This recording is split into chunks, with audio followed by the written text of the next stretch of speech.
Première prophétie, Dieu a dit quoi? Il va tracer le chemin dans les... Deuxième prophétie, Dieu a dit quoi? Aucun malheur ne fera quoi? Cette année, tu auras la paix en Jésus-Christ. Le Dieu que je te prêche, il s'appelle Prince de la paix.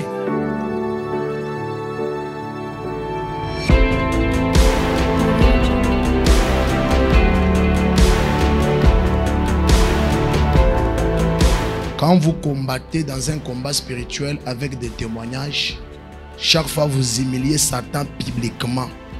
Et quand Satan perd la bataille publiquement, il ne revient plus dans cette bataille.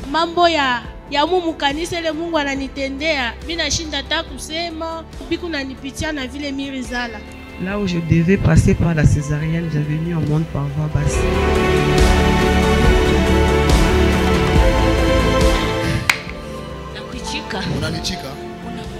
Niko na Mungu. Sikapana wakaji gani? Sikaji wa Bundumba. Joni mimi mnapenda tembea Bundumba. Njoo na tone ya nguvu. Mimi naenda. Unaenda? Mimi naenda. Shikia. À partir de maintenant, mambo ya stérilité inashimama.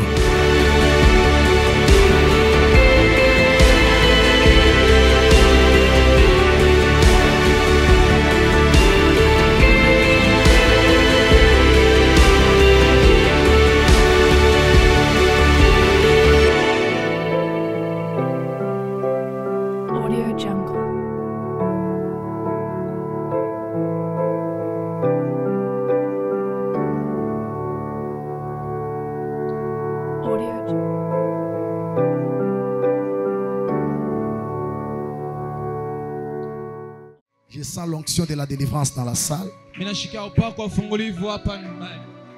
Et ce matin, Dieu va faire quelque chose de bien dans la vie de quelqu'un. Je te rassure, je ne te parle pas pour t'encourager. Ce que je sens sur moi, ça prouve que Dieu est en train de faire quelque chose. Je fais la continuité des thèmes que j'avais commencé il y a de cela 2 semaines. Nous sommes en train de parler sur un thème intitulé la croissance spirituelle. Et nous avions défini la croissance spirituelle pour ceux qui étaient avec nous. Nous avions dit que la croissance spirituelle, c'est un processus par lequel un croyant ou un chrétien devient de plus en plus semblable à Jésus-Christ.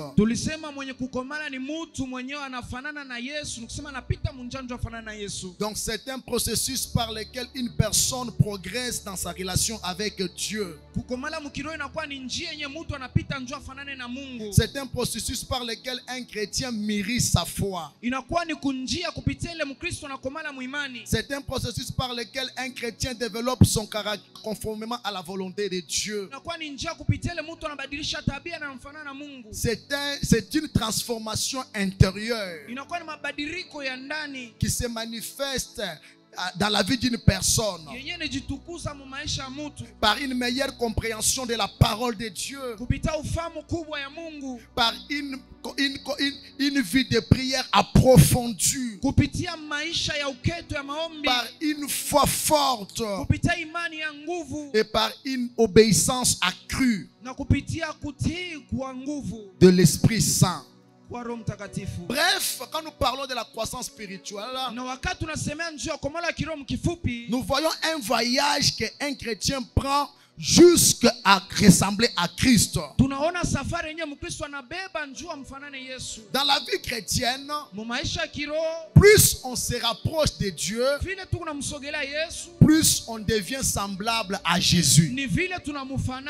Quand nous marchons dans la foi et dans la vie chrétienne, l'objectif c'est ressembler à Christ. Lorsque nous lisons Romains chapitre 8, le verset 29,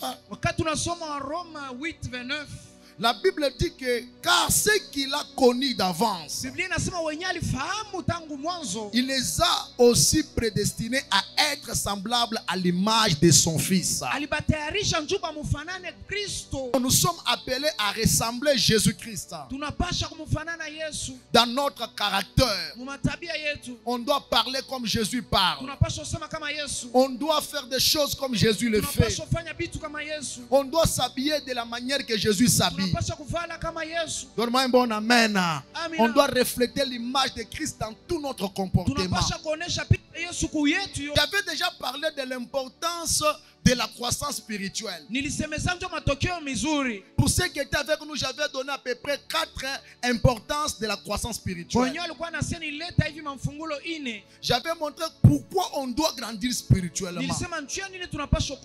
J'avais dit premièrement, lorsqu'un chrétien grandit spirituellement, il aura l'accès aux révélations les plus profondes de Dieu. J'avais donné l'exemple d'Élisée et de son serviteur Géasi. Élisée qui était mature spirituel, il avait l'accès au monde des révélations. Il voyait des choses qui se faisaient dans le monde des esprits. Il avait la capacité d'aller même dans les réunions des ennemis et prendre les informations et les informer à son peuple. C'est comme ça que lorsque les militaires syriens sont venus entourer la ville d'Otan, Élisée avait vu le militaire céleste qui était tout autour. Mais Géasi, qui n'avait pas l'accès au monde des révélations, lui voyait les choses physiquement. Il voyait les militaires syriens qui étaient plus nombreux et il avait peur.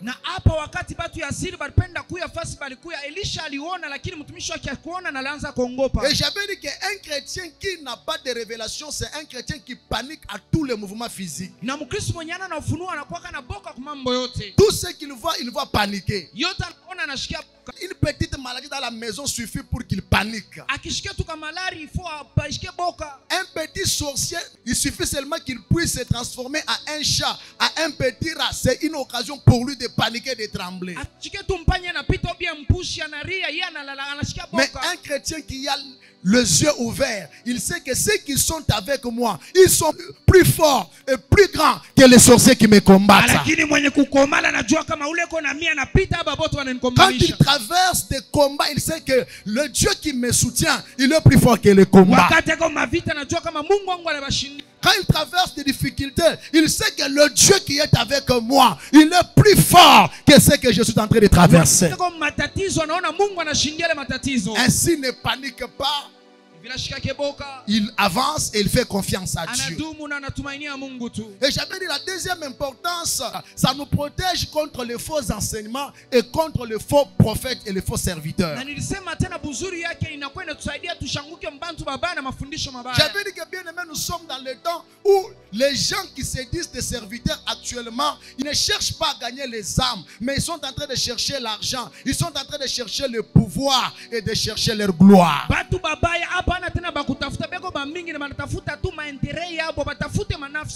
C'est pourquoi la Bible nous a dit que ne faut pas faire confiance à toute parole inspirée, mais il faut éprouver pour voir si elle vient réellement de Dieu. Parce que la Bible a dit que au temps de la fin, beaucoup de prophètes viendront au nom de Dieu, mais ils vont séduire beaucoup de gens.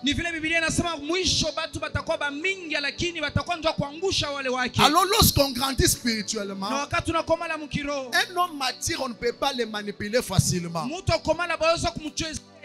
homme qui a les enseignements, qui a déjà grandi dans la parole de Dieu, on ne peut pas l'emporter par des vents doctrinales. Il est stable. Il sait ce qui est bien et ce qui est mal. Il sait discerner le faux et le mauvais. Parce qu'il a la maturité spirituelle. Mais celui qui est immature, on peut lui donner des choses au nom de Jésus-Christ et on lui met dans des faussetés. Donnez-moi un bon amen. Amen. Troisième des choses, j'avais dit que la croissance spirituelle, c'est ce qui permet à un chrétien d'endurer dans les épreuves. Un chrétien mature, lorsqu'il passe par les épreuves, il considère les épreuves comme un moyen de grandir dans la foi. Il considère les épreuves comme un moyen par lequel Dieu lui fait passer pour les tailler davantage. Il considère les épreuves comme un moyen pour apprendre l'humilité, le pardon, la patience, l'amour et le vrai chrétien. Mtakatifu. Mais celui qui est immature spirituel, Sasa mwenye akomala les mukiro. épreuves sont d'occasion d'abandonner. Mambo tu njo itamtuma ache bya Mungu. Et j'avais fini par dire que la croissance spirituelle nous permet d'avoir une plus grande autorité spirituelle. Na hapa nilisema kama ushokomala njo utakuwa na madaraka kubwa. Et j'avais bien dit que, bien aimé, dans le monde spirituel, il n'est pas question ni de position ni de titre. Na hapa nilisema mulimwengu wa kiroho haina mambo ya macheo. Tu peux être pasteur, mais si tu ne pèses pas dans le monde spirituel, tu n'es rien. Unaweza kuwa pastori lakini kama una na madaraka mulimwengu wa kiroho, mtu wa bure. Dans le monde spirituel, ce qui compte, c'est l'autorité spirituelle. Mulimwengu wa kiroho yenye inakuwa na biliwa ni madaraka. C'est pourquoi Jésus nous a dit, voici, je vous donne l'autorité. Ni vile Yesu alisema tazameni na wapatia madaraka. Je vous donne le pouvoir Na wapatia uwezo. pour marcher sur les serpents, Juu ya kutembea njuu ya les scorpions nge. et sur toute puissance de l'ennemi. Hata njuu ya uwezo wote adui. Il a dit, c'est à travers l'autorité qu'aucune puissance de l'ennemi ne peut pas vous nuire. Na anasema kupitia hilo hakuna kitu kinaweza kumiangusha. Betela Yesu moko ya bien. Shangilia Bwana vile nastahili. Ce matin, je vais parler des conséquences de l'immaturité spirituelle. Na asubuhi ya leo mimi nitasema njoo matokeo mabaya ya ule ashiakomala mkiro. Quelqu'un peut reprendre après moi, conséquences de l'immaturité spirituelle. Conséquences de l'immaturité spirituelle. Nous allons nous tenir debout. Nous lisons Galates chapitre 4. Galates chapitre 4. Nous lisons le verset 1er. Nous allons nous arrêter au verset 2. Et le lecteur va nous ajouter Hébreux chapitre 5, le verset 12 au verset 14. Nous commençons avec Galates chapitre 4, le verset 1er au verset 2. Et Hébreux chapitre 5, le verset 12 au verset 14. Galates chapitre 4, le verset 1er au verset 2. Nous lisons la parole de l'Éternel. Amen. Or, aussi longtemps que l'héritier est enfant, Or, aussi longtemps que l'héritier est encore enfant, je dis qu'il ne diffère en rien d'un esclave, quoi qu'il Apôtre soit Paul le dit que maître de je tout. dis qu'il ne diffère à rien d'un esclave, quoi qu'il soit le maître de tout. Mais Mais, il est sous des tuteurs et des administrateurs jusqu'au temps marqué par le Père. prenez Hébreux chapitre 5, le verset 12 au verset 14. Hébreux chapitre 5, 12 à 14, il est écrit: Yes. Vous, En effet, qui depuis longtemps devriez être de maîtres, qui devient être depuis longtemps de maître. vous avez encore besoin qu'on vous enseigne Jusqu'à présent, vous avez encore besoin qu'on vous enseigne. le premier rudiment des oracles Même de pas qu'on Dieu. vous enseigne des choses de grands, mais qu'on vous enseigne les ABC de la parole de Dieu. Vous en êtes venus à avoir besoin de lait et non d'une nourriture solide. Au lieu d'avancer, vous êtes en train de reculer au point que vous êtes arrivé à réclamer le lait maternel au lieu de la nourriture solide.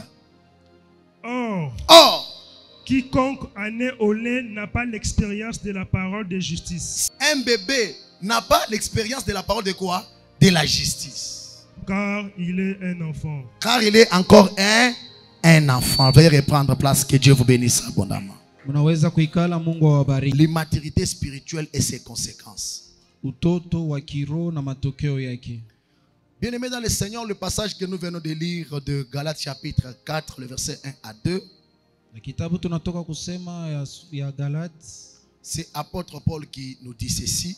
inakuwa na mtume Paulo anakuwa anatuambia hivi: Aussi longtemps que héritier est encore enfant, na kama tu murithi anakuwa mdogo, il dit qu'il n'est pas différent d'un esclave.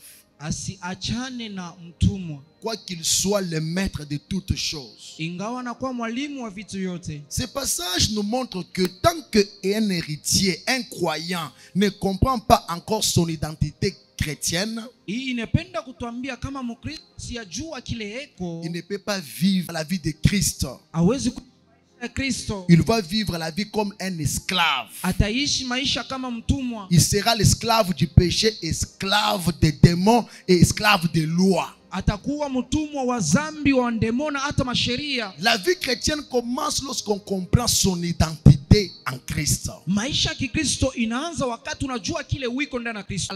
Dans le livre de Corinthiens chapitre 3, Na hapa wa Korinto 3, à partir du premier verset jusqu'au verset 2, mwanzo mpaka wa pili, apôtre Paul parle de l'étape de bébé spirituel. anakuwa anasemezana kipande ya watoto wa kiroho. Il souligne l'importance de grandir spirituellement. Na anituambia vile tunapasha kukomala. Apôtre Paul parle de bébé spirituel. Na hapa anasema njoo ya badogo benye sio komala. Qui est un bébé spirituel? Ni nani mdogo mkiroho? Bébé spirituel, c'est une personne qui vient de naître de nouveau ou qui est encore immature dans la foi.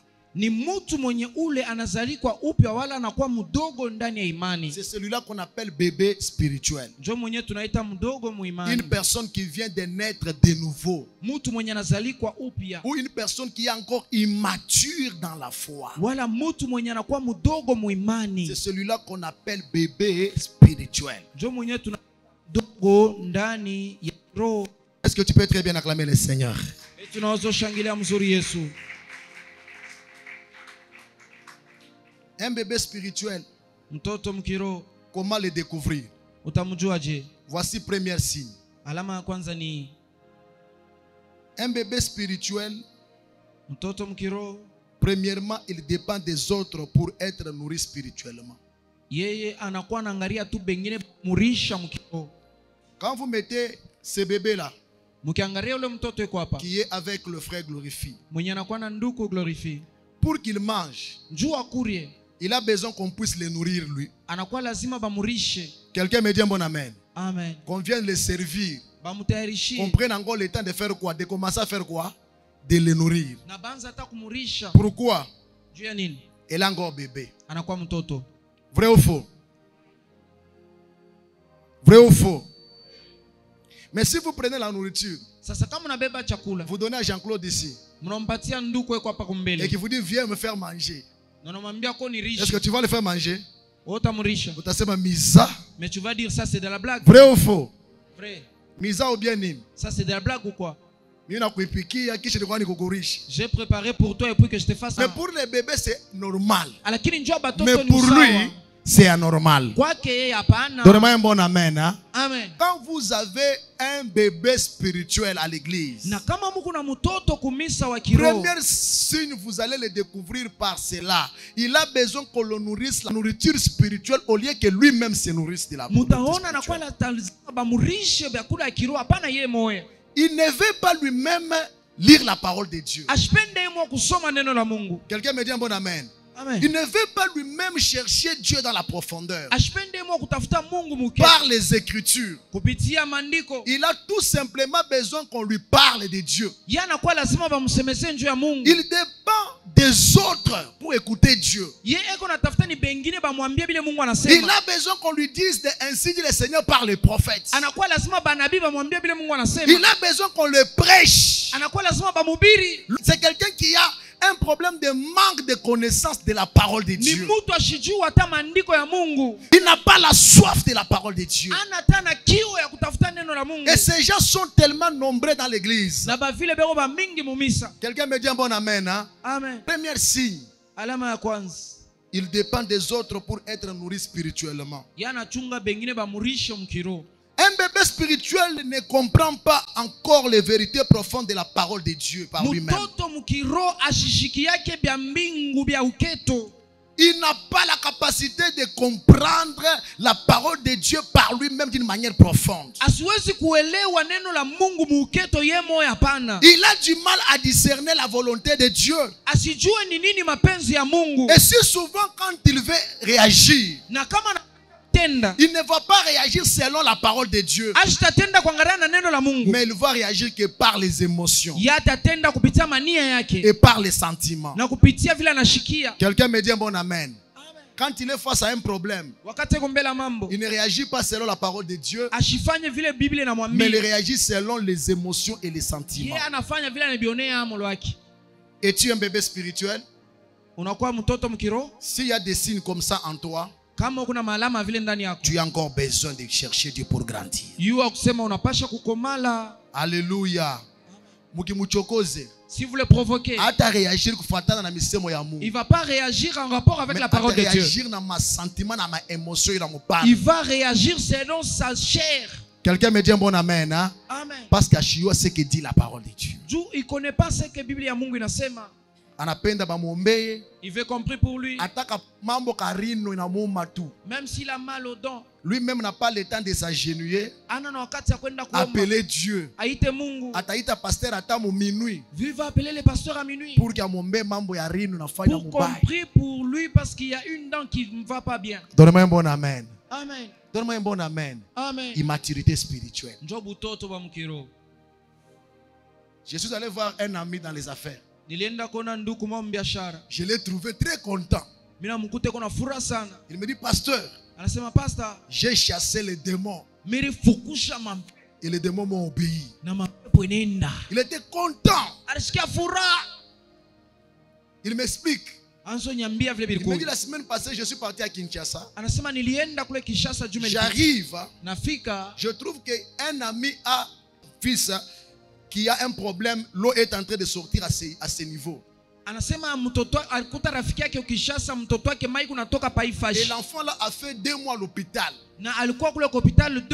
Il n'est pas appris à l'école. Tout s'est arrêté. On a fait l'opération. L'opération n'a pas marché.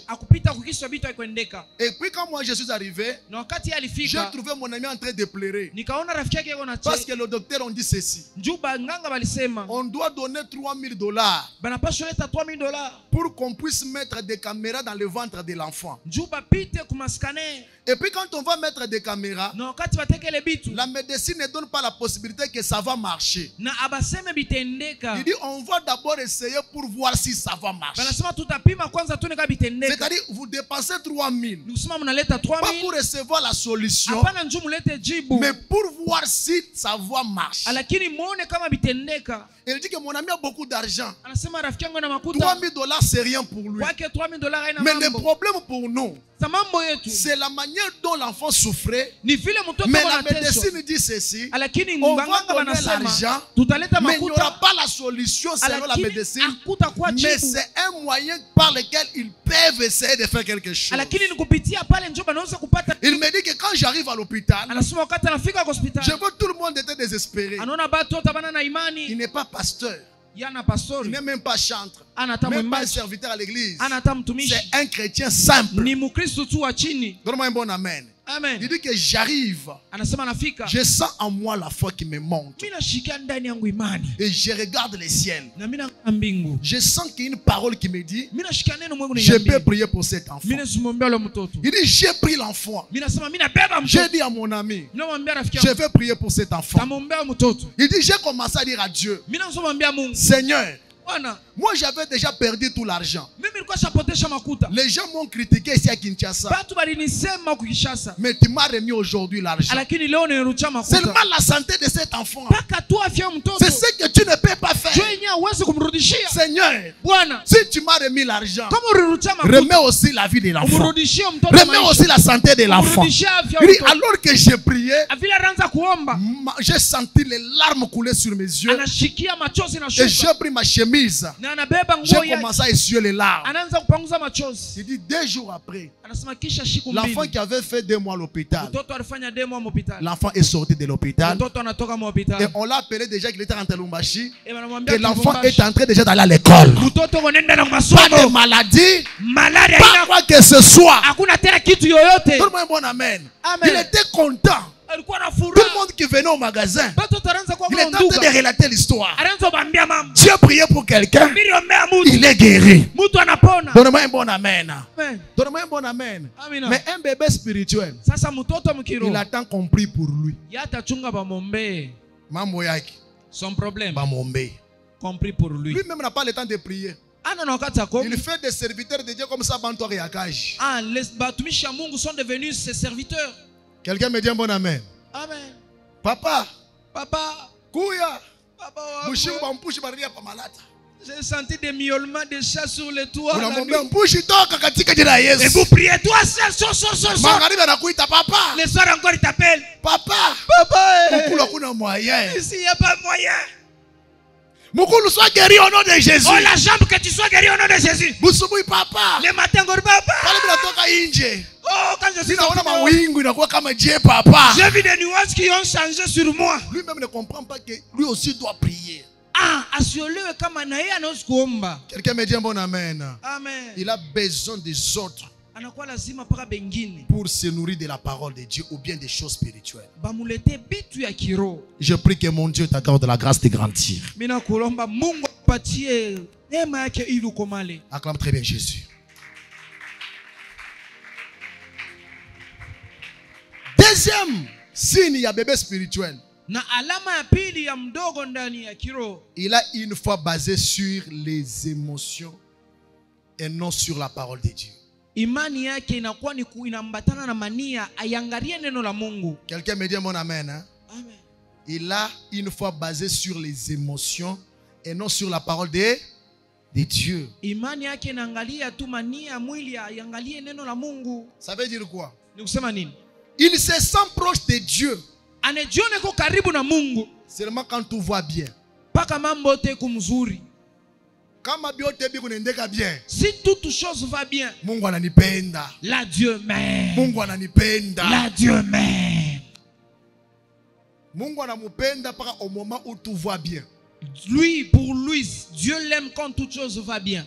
Une fois seulement qu'il passe par les difficultés. Na wakati anakuwa tu mambo mwa hivi hivi. Mungu ananichukia. Oh, Dieu ne m'aime pas. Niko natumikia Mungu sasa mishtumikia Mungu Moi, je le kazi. sers comme si je le sers pas. Donc pour lui, Quoi que, sa foi n'est pas basée sur la parole de Dieu. na imani yake ina uneno la Mais Mungu. sa foi est basée sur les émotions. Lakini inakuwa ni mumania ya Pour lui, mwili. l'amour de Dieu, Kwake mapendo ya il faut Mungu. que toutes choses dans sa vie marchent bien. Ni wakati vitu yote vinaendeka Et mzuri. quand les choses ne marchent pas Na bien, wakati vitu vinaendeka mzuri, Dieu est mauvais. Mungu ni mubaya sana. Ça ramène à bien. Dieu t'aime. Mungu anakupenda. Si Dieu ne t'aime pas, Kama Mungu ashikupende il ne wewe, peut pas te former. ashiwezi Dieu kukutunga. utilise les épreuves pour nous former. Mungu anatupitisha mu matatizo njoo kutunga. L'esprit de l'homme se développe lorsque l'homme est face aux tempêtes. Roho ya mtu inakomalaka wakati anakuwa mbele ya majaribu kubwa. C'est pourquoi Jacques nous dit ceci. Ni- Considérez les épreuves comme étant un sujet de joie. Ni vile Yakobo anatuambia muone mambo yanamfikia kama kishina furaha. Amina. Donne-moi un bon amen. Amen. Est-ce que bien? Est-ce que tu peux très bien acclamer pour Jésus? Bien-aimé dans le Seigneur, Mpendo katika Kristo. notre foi doit être basée sur la parole de Dieu et non pas sur les sentiments. Imani yetu inapasha kuwa pa neno la Mungu, hapana kwa mania ya mwili. Donne-moi un bon amen. Hein? Amen. La foi vient de ce qu'on entend. Na imani inatoka Et kwenye ce qu'on entend tunasikia. vient de la parole de Na yenyewe Dieu. tunasikia inatoka neno la Mungu. Fais de la parole de Dieu une base solide. Fanya Biblia ya Mungu kuwe msingi wako. Ne base pas ta foi sur les émotions. Usheke msingi wako pa mania. Il est ni mambo ya ba immature spirituel. Ça c'est le problème des immatuриtés. Troisième signe, utabavungula Dieu. Na alama ya tatu utaona je? Un bébé spirituel, Mtoto mukiro lui, yeye il recherche des bénédictions plutôt que Dieu.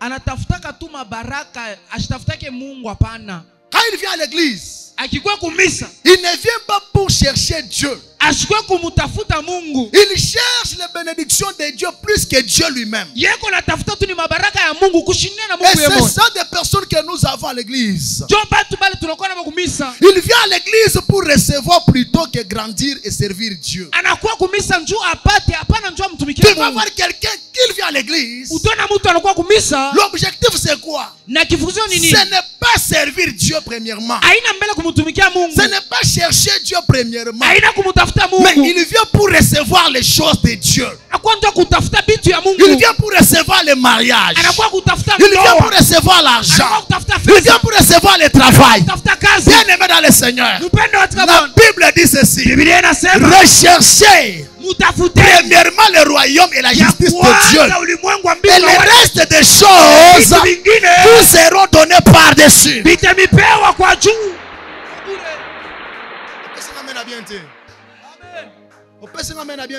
Tu me donnes pas un amen convaincant.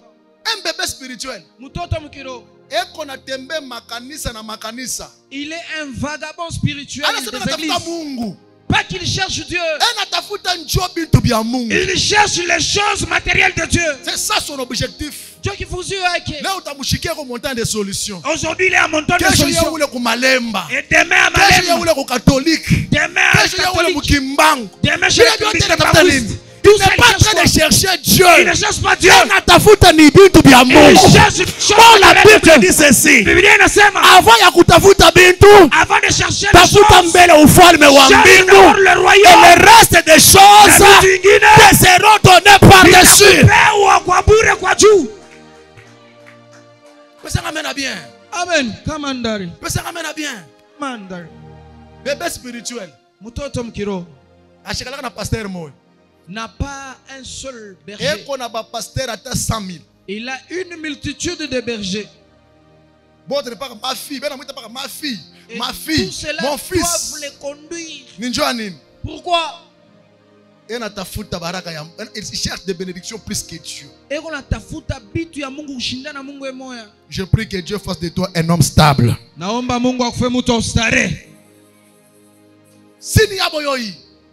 Et c'est ça le signe. Il suit les miracles et les prophéties sans chercher une révélation personnelle avec le Seigneur. Va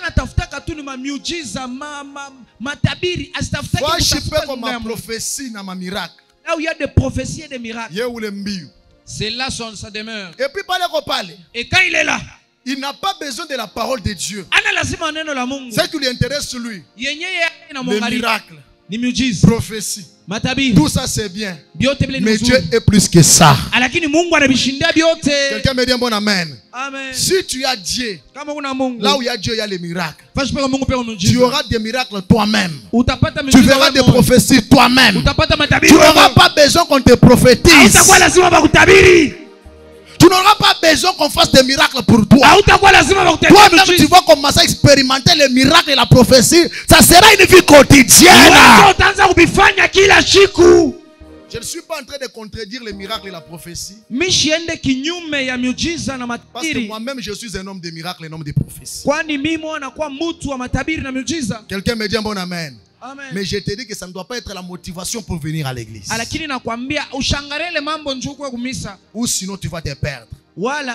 Parce qu'actuellement nous avons des gens qui touchent au fétiche pour prophétiser. J'étais au studio quelque part. Alors qu'on rentrait avec l'ingénieur, dans mon véhicule, l'ingénieur me dit ceci: Pasteur, tu connais tel prophète? Il m'a cité le nom d'un chanteur comme ça qui est devenu pasteur et prophète. Je dis que j'ai entendu parler de son nom, mais je ne le connais pas de visage comme ça. Il me dit: Pasteur, tu ne connais pas ce qui est arrivé? J'ai dit: non, je ne connais pas. Il dit: on l'avait invité dans une église du côté Bel Air. Il dit: il a fait 2 jours. Pasteur en a prophétisé. Il a prophétisé. Il commence par ici. On a fini couler. Et il termine par le fond. Et le deuxième jour, l'église était remplie. Les gens ont offert de monnaie. Alors quand il a fait 2 jours, le pasteur qu'il avait invité au bureau, il reçoit une révélation de ce monsieur-là que c'est un féticheur. Après 3e jour quand il vient, le pasteur l'appelle au bureau. Le pasteur lui a dit: mon frère, c'est moi qui t'ai invité ici. Mais la manière dont tu sais, tu donnes des précisions, tu fais les choses là comme vraiment un faux prophète. Mais regarde-moi pendant que je prie. Je vis ça. Je vis ça. Tu n'es pas vrai. Dis-moi la vérité. Parce que Dieu m'a dit: si aujourd'hui tu montes à la chair sans confesser tes fétiches, tu vas mourir sur la chair. Le monsieur a commencé à confesser: Pasteur, je suis allé en Mbujimai. On a fait pour moi des fétiches de prophétiser. Moi ici, on m'a on m'a dit que tout ce que je vais commencer à dire,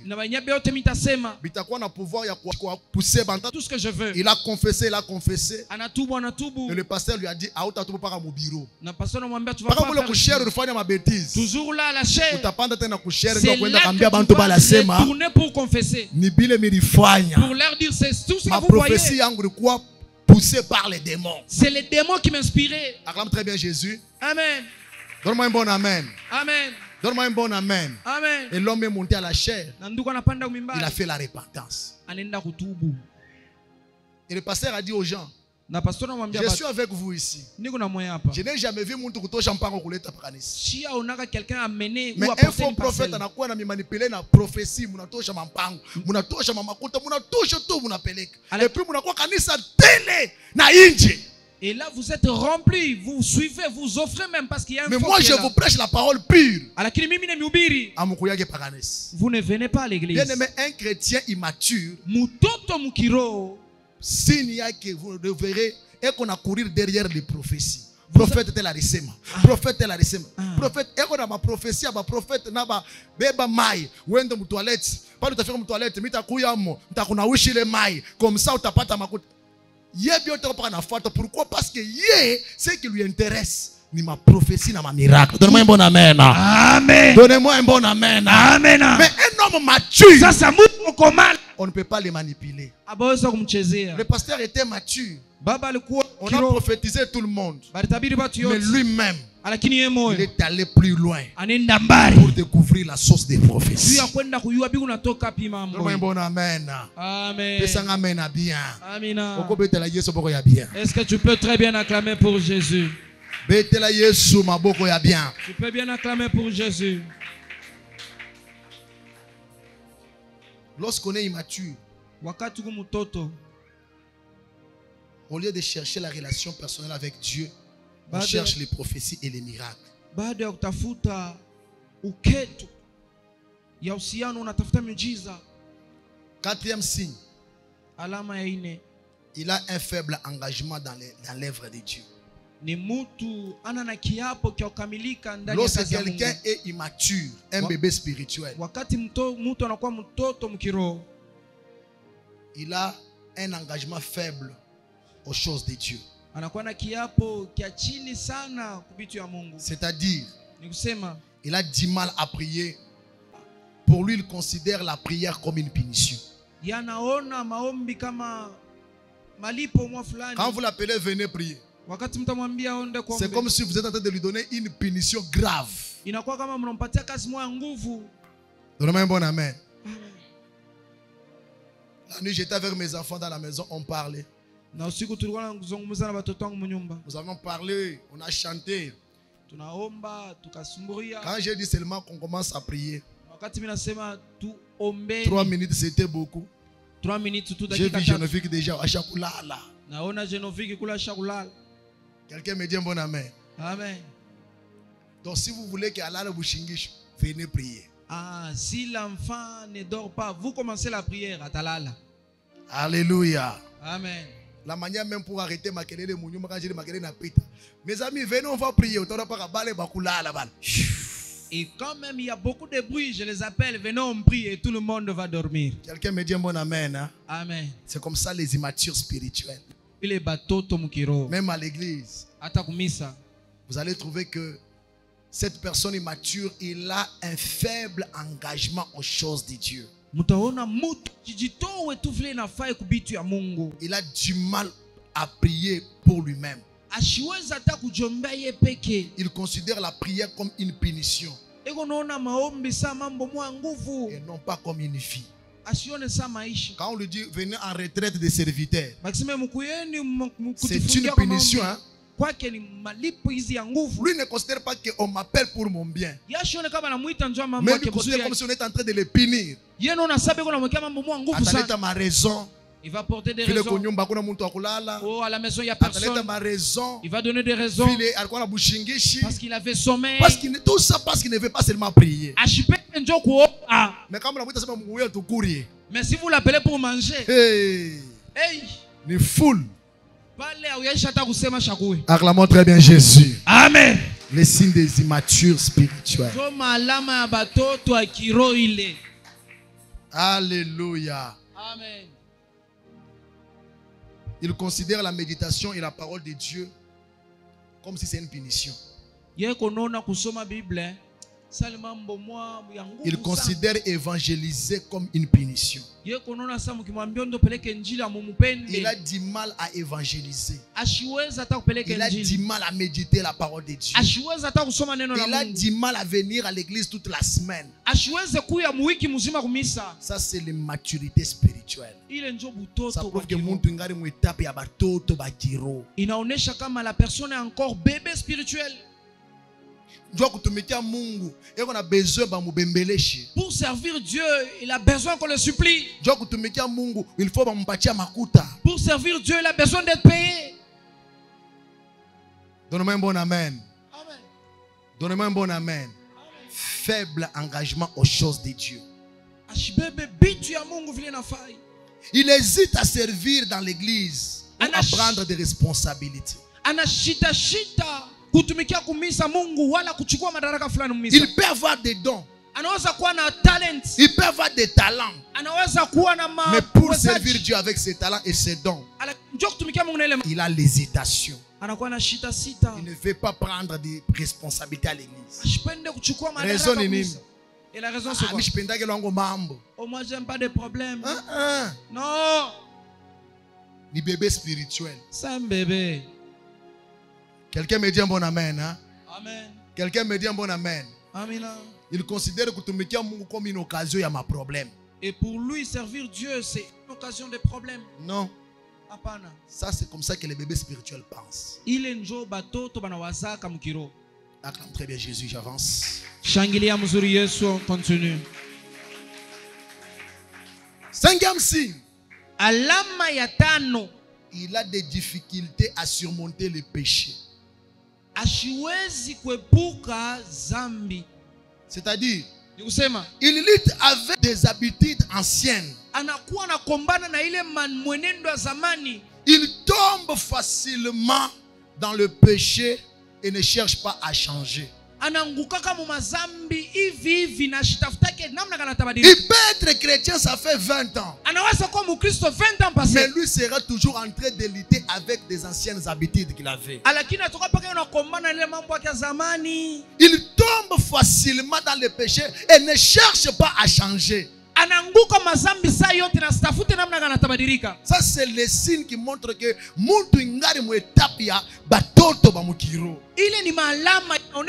la personne est encore à l'étape de bébé.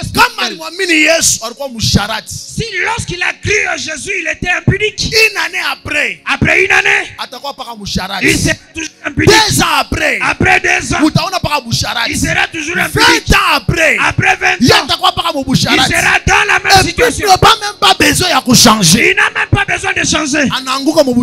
Aujourd'hui, il tombe. Il se justifie. Il n'a pas besoin d'être corrigé.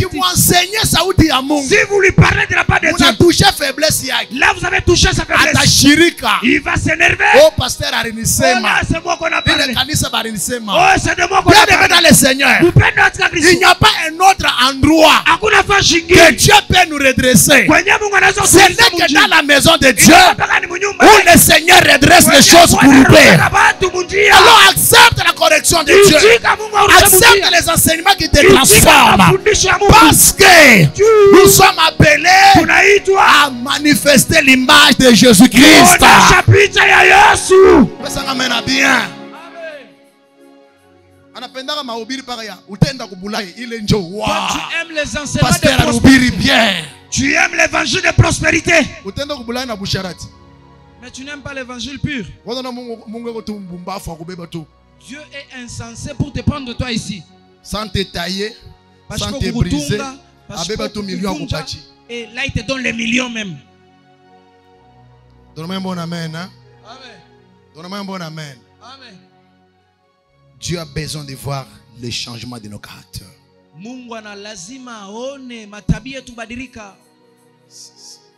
Il nous a appelés à être semblables à Christ. Je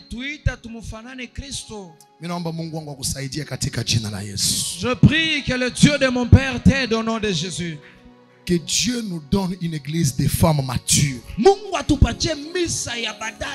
Que Dieu nous donne une église des hommes matures. Que Dieu nous donne une église où il y a des serviteurs et des servantes qui sont matures. Je prie que Dieu nous donne une église où l'église, on va voir la maturité dominer l'immaturité. Que ces signes dont je suis en train de parler, que ce ne soit pas les signes qu'on va voir dans notre église. Mais je prie que dans les années qui viennent, que les gens prennent cette église comme un modèle. Que les gens prennent cette église et les hommes de cette église comme un modèle à suivre. Je prie que quand Jésus-Christ reviendra sur la terre, que les 99,9 des gens de cette église soient sauvés. Alors que tu me dis un bon amen. Si tu étais dans le comportement des bébés spirituels, je prie que ton comportement change. Que Dieu t'aide à monter la maturité. Que Dieu t'aide à grandir spirituellement. Que Dieu t'aide à monter la dimension des hommes matures. Donne-moi un bon amen. Donne-moi un bon amen. Amen. Que Dieu vous bénisse, Papa Jésus-Claude. Ils ont difficulté à surmonter les péchés. Ils luttent encore avec des habitudes de l'ancienne vie. Ils tombent facilement dans les mêmes péchés sans chercher à changer. Galates chapitre 5, le verset 16 à 17, la Bible dit: si nous marchons selon l'esprit, nous n'accomplirons point les œuvres de la chair.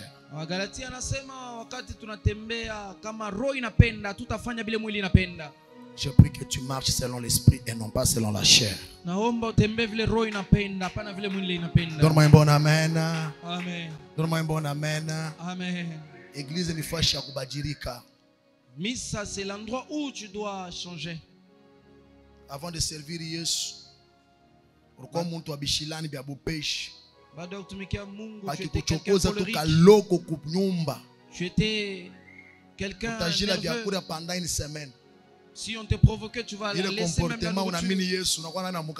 Mais même quand tu es en Christ, tu es toujours quelqu'un déjà. On te dans un département et tu abandonnes les choses de Dieu. C'est pas ça. Bébé spirituel.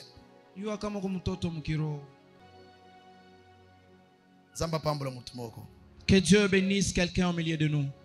J'ai parlé avec un frère. Il me dit: papa, je suis allé chanter quelque part. Et je suis arrivé pour chanter, on ne m'a pas appelé. Je suis sorti. Papa. Comment s'appeler, papa? Viens, Minenda. Je suis parti. Quelqu'un me dit mon amen. Amen. J'ai beaucoup rigolé. J'ai dit: mais tu vas chanter quoi? Tu veux chanter, ce n'est pas une prédication. Avant de chanter, sois même d'abord une prédication. Avant de prêcher, toi-même, sois une prédication. Alléluia. Amen. Alléluia. Amen. Ne prêche pas des choses que tu ne fais pas. Un autre signe de bébé spirituel. Vous allez trouver un manque de persévérance dans les épreuves. Ils ont un problème de manque de persévérance dans les épreuves. Quand ils passent par les épreuves, ils pensent que Mungu eko na roho mubaya. Banawaza kama Dieu est quelqu'un de mauvaise foi. Mungu eko na roho mubaya pourquoi? Parce que yeye anapita ma épreuve. Pourquoi Dieu est tel? Parce qu'il a laissé lui passer dans ses chemins.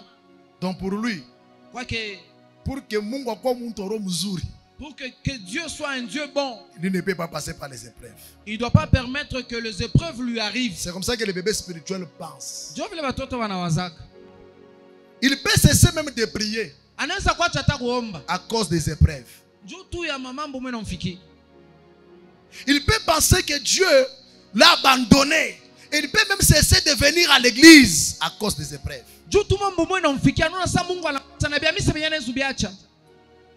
Dans le langage yabo. Quand il passe par les épreuves, tu lui dis que tu as prié.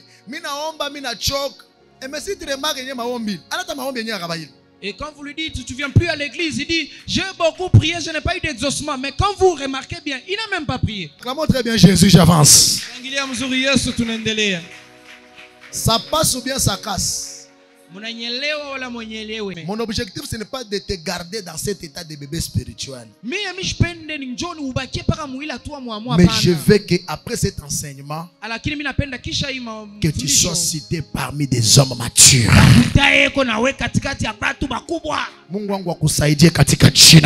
Que Dieu t'aide au nom de Jésus. Alléluia. Amen. Alléluia. Amen. Le bébé spirituel signe à Boingeno, septième signe. Il a une vie de prière superficielle. C'est-à-dire quoi? Il prie et lit la Bible qu'à l'église. S'il a ouvert sa Bible toute la semaine, ce n'est que quand j'ai dit tenez-nous debout, ouvrons la Bible. D'ailleurs, certains ont ouvert. Lui-même n'a même pas ouvert sa Bible. Il entend qu'on lise par les lecteurs. Les bébés spirituels ouvrent leur Bible seulement quand ils sont à l'église. Lire la Bible comme ça, lui seul. Akuna. Il n'y a pas. Sa prière, c'est seulement à l'église. Si il quitte ici, c'est seulement le prochain dimanche qu'il va encore prier. Que mon Dieu t'aide.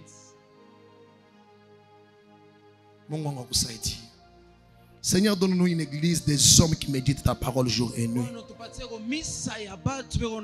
Seigneur, donne-nous une église des hommes et des femmes qui prient sans se fatiguer. Seigneur, donne-nous une église où les hommes sont enflammés par la prière et par la parole. Que la vie chrétienne ne soit pas superficielle dans cette église, mais que la vie chrétienne soit une vie réelle et palpable, afin que nous puissions refléter ton image au nom de Jésus-Christ. Alléluia. Amen. Alléluia. Amen. Bébé spirituel. Un autre signe. Huitième signe. Il a des difficultés à pardonner les gens et à aimer les gens.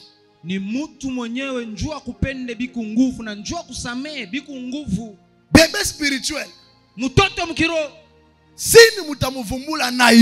Les signes à travers lesquels vous allez les découvrir. Il a des difficultés à pardonner les autres et à aimer les autres.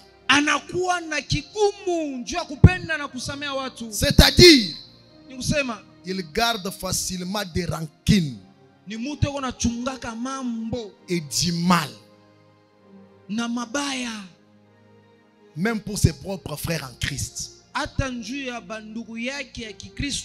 Vous pouvez lui faire du mal aujourd'hui. Vous lui demandez pardon. Bien aimé, il va rester rancunier. Une semaine après, vous allez l'entendre parler de ces mêmes histoires. Il a du mal à pardonner les gens. Il a du mal à aimer les autres. C'est quelqu'un qui aime avec difficulté. C'est quelqu'un qui pardonne avec difficulté. Vous allez le voir même dans une réunion. Vous lui demandez pardon dans une réunion. Mais pour seulement pardonner, 5 heures du temps. Il va vous parler des choses après 5 heures pour justifier le pourquoi il ne veut pas pardonner. Pour seulement il va prendre ça. Il va prendre ça. Il va prendre ça. Et pour conclusion, il va vous faire sortir là-bas sans pardonner. Mais chrétien. Pesanga mena bien. Amen. Pesanga mena bien. Mais chrétien. Un chrétien pardonne facilement. Malgré les mal qu'on les fait. Mais un bébé spirituel ne pardonne pas. Même si on t'a offensé, pardonnez. Mais pardonne. Est-ce que tu peux acclamer très bien Jésus? Tu acclames très bien pour Jésus. Ephésiens 4:32. Ephésiens 4:32. Oui. Il est écrit. Yes. Soyez bons les uns envers les autres. La Bible dit que soyez bons les uns envers les autres. Compatissant. Compatissant. Vous pardonnant réciproquement. Comme Dieu vous a pardonné en Christ. Acclamons très bien la parole du Seigneur. Acclamons très bien Jésus.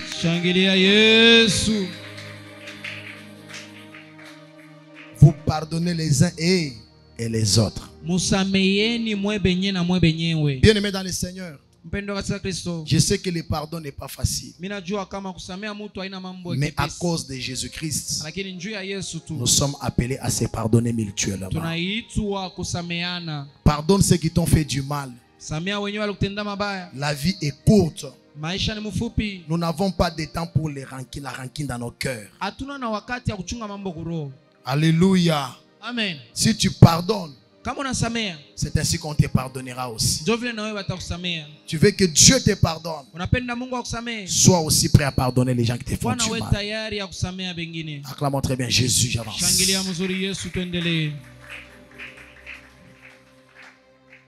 Je termine par ici. Il a une mentalité de spectateur dans l'église. Mutoto mukironi mutu mwenyewe anangariaka tu mambo kunapita mumisa bila yeye kufanya kitu. Quand il vient à l'église, akikwe kumisa, il ne vient pas comme acteur. Ashikwe nju afanye kitu. Il a la mentalité de spectateur. Yana kwa ni mutu wa kuangalia bila binapitikana. Hata nakuta kichi kisha kuvunjika mukanisa. Même si trouver la chaise lave, ashita beba kile kichi anakiweka mu position ya bien. Pour retourner à sa place, il ne pourra pas faire ça. Si trouvait que la salle est sale, ça ce n'est pas son problème. Il vient à l'église, il vient à l'église, les gens en train de danser. Il vous regarde comme si vous faites pour lui. Chantons. Offrons. Allons évangeliser. Tout à fait d'invitation, donnons des invitations aux autres. Il vient à l'église pour recevoir et non pas pour participer. Il ne participe à aucune activité de l'église. Il ne participe à aucune activité de l'église. Ça, ce sont des signes de bébés spirituels. Et quand vous les regardez, il n'y a pas de transformation visible dans sa vie. Il reste attaché aux vieilles habitudes. Il n'aime pas qu'on les corrige. Il a l'incapacité de contrôler sa langue. Quand il ouvre la bouche pour parler, sur sa langue il y a du venin du serpent. Si tu parles avec lui 5 minutes, il fait l'effort de te laisser avec quelque chose comme tâche au cœur. Et puis il est spécialiste dans des paroles. Il sait quelle parole parler pour te faire du mal. Et c'est quelqu'un qui divise. Il n'est pas ressembleur. S'il vient, il trouve des personnes en bien. Lui, quand il entre là-bas, une semaine, il divise, il sépare, il l'éloigne. C'est ça un bébé spirituel dans l'église. Le Seigneur nous appelle ce matin à prendre une décision de quitter la dimension des bébés spirituels,